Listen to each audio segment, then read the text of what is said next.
roll back the tape, listen to it. You called this game. You called the upset outright. I think you're psychic, Ike. I really do. If you listen to Big Ben's post game, and honestly, Big Ben been having a heck of a season. His receivers, I think, over the last 2 games, dropped 15 balls as a whole.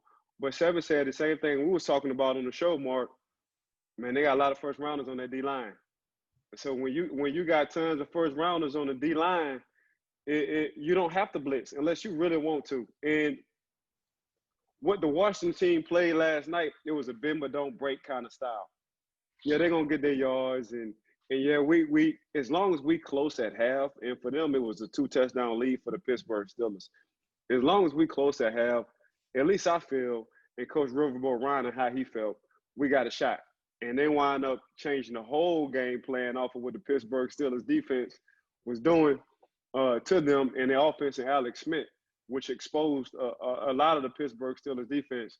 But when Seven said what we said at least 6 days ago about them first rounders on that defensive line, and their record isn't really showing how good this team is, they just been finding ways to lose. We hit it dead on spot last week, Marky Mark. Well, certainly you did, Ike. And I'm going to go full Yinzer. Target's off the Steelers' backs now, because even going into this game when the Steelers were still 11-0, now 11-1, everyone thought that the Chiefs were still the top dog. Now the bullet is on their back. And people were saying that even before Monday night's matchup against the Washington football team. Keep in mind, the Steelers were without James Conner. They were without Marquise Pouncey, without Steven Nelson, and without Chris Boswell going into the game. Joe Hayden and Robert Spillane get hurt. Hopefully those guys can get back on the field for the Steelers defense in the near future.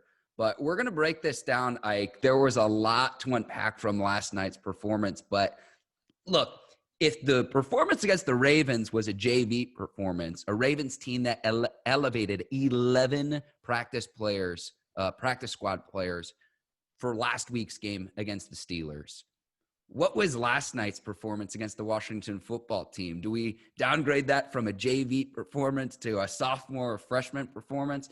Eventually the wheels were going to fall off. Ike, I think you have the right mentality in terms of, okay, you lose, you get right, you get pissed off, and you focus on the Buffalo Bills on Sunday Night Football. That's your next matchup.